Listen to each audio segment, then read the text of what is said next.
శ్రావణ మాసం అంతా కూడా ఇంత గొప్ప గొప్ప విశేషాల్ని ఇవ్వగలిగినటువంటి తిథుల యొక్క సమాహారమై ఉంటుంది.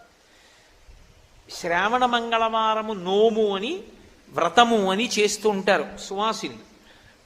ఈ సువాసినులు చేసేటటువంటి శ్రావణ మంగళవారం చాలా చాలా అద్భుతమైనటువంటి పరమ ప్రఖ్యాతమైనటువంటి ఆ నోముగా వ్రతంగా పరిగణింపబడుతుంది. ప్రతి ఏటా కూడా శ్రావణ మాసంలో వచ్చేటటువంటి మంగళవారాలలో శ్రావణ మంగళవారములుగా ఆ తిథిని నిర్ణయం చేసి సర్వమంగళాదేవతని ఉపాసన చేస్తారు. అంటే అమ్మవారు ఎప్పుడూ ఆవాహన అయ్యేది కలశలోకి ఆవాహన అవుతుంది.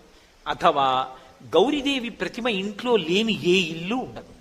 కాబట్టి కనీసంలో కనీసం ఆ రోజు అమ్మవారి నామాలతో అమ్మవారికి పూజ చేసి ఆవిడికి నైవేద్యం పెట్టి వ్రతకల్పంలో ఏ కథ చెప్పబడిందో ఆ కథని భక్తి శ్రద్ధలతో విని తల మీద అక్షతలు ధరిస్తారు. అటువంటి సర్వమంగళాదేవతని ఉపాసన చేస్తే ఏమవుతుంది అంటే ఆడది తన భర్త యొక్క జీవితాన్ని కాపాడుకుంటుంది. అలా పార్వతీదేవి అంతటిది కాపాడుకుంది. అందుకే లలితా సహస్రనామ స్తోత్రంలో అమ్మవారికి ఒక నామం ఉంది. ఆవిడ తపనోడుపమండల. ఆవిడ యొక్క చెవులకు పెట్టుకునేటటువంటి ఆభరణములు ఏవి అంటే సూర్యచంద్రులు. సూర్యచంద్రులు ఆవిడ చెవులకు ఆభరణములైతే ఇక సూర్యచంద్రుల గతిలో కాలంలో శివుడు ఎందుకు పడిపోతాడు? అంటే పతివ్రత యొక్క ఉపాసన చేత భర్త యొక్క జీవిత కాలము నిలబడుతుంది, గండకాలము తొలగిపోతుంది. అంత గొప్పది సర్వమంగళాదేవత యొక్క ఉపాసన. అటువంటి ఉపాసన చెయ్యడానికి యోగ్యమైన కాలము, తన యందు లక్ష్మీత్వము నిలబడడానికి యోగ్యమైన కాలము శ్రావణ మాసంలో వచ్చే మంగళవారాలు. మంగళవారం చాలా విశేషం. ఎందుచేతనంటే ప్రారంభంలో కుజహోర ఉంటుంది. ఆ మంగళవారం చేసినటువంటి ఉపాసన చేత సుబ్రహ్మణ్యుడికి ప్రీతి, స్వామి హనుమకు ప్రీతి. పైగా అది శ్రావణ మంగళవారం అయితే భర్తకి రక్షా కవచం కడుతుంది సర్వమంగళ ఉపాసన చేత. అంత గొప్ప స్థితిని అమ్మవారు అనుగ్రహిస్తుంది. ఎందుచేత అంటే పూజనీయత అని ఒక మాట ఉంటుంది. ఒక ఆడదాని గౌరవం అంతా దేని మీద ఆధారపడుతుంది అంటే నేను ఏదో కాలక్షేపం కోసమని చెప్పి ఎలా పడితే అలా మాట్లాడడం నాకు అలవాట్లేదు. వేదాన్ని ఆధారం చేసుకుని ఋషులు చెప్పిన పవిత్రమైన విషయాలు చెప్పగలను తప్ప నేను ఏదో అర్థం లేని వాదనలు వాదాలు అన్న పేర్లు పెట్టి మాట్లాడడం నాకు అలవాట్లేదు. నేను పరమసత్యం మీతో మాట్లాడుతున్నాను.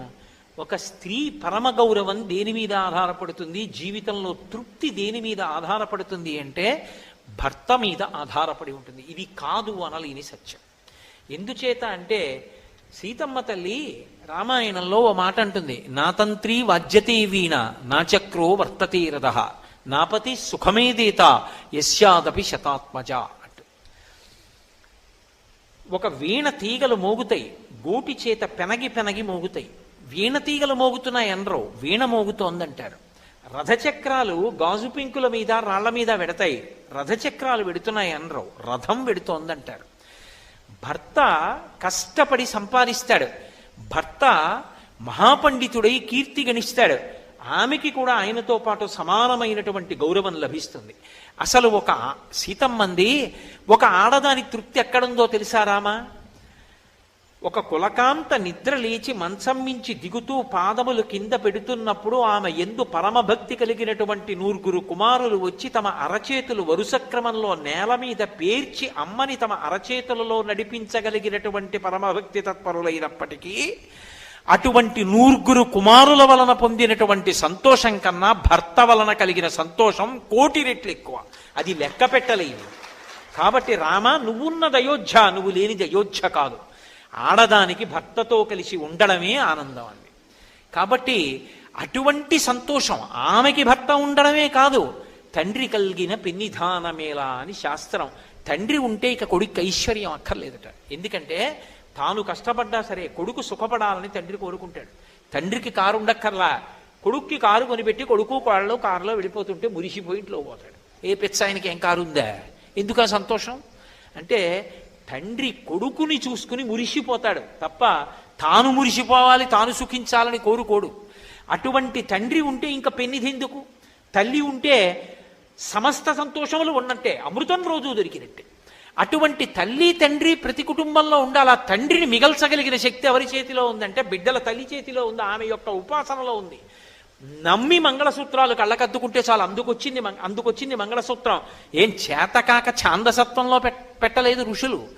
కనుక అటువంటి సర్వమంగళాదేవత యొక్క పరిపూర్ణమైనటువంటి అనుగ్రహాన్ని పొందాలి అంటే శ్రావణ మంగళవారాల్లో తప్పకుండా ఆ సర్వమంగళాదేవత యొక్క ఉపాసన చెయ్యాలి.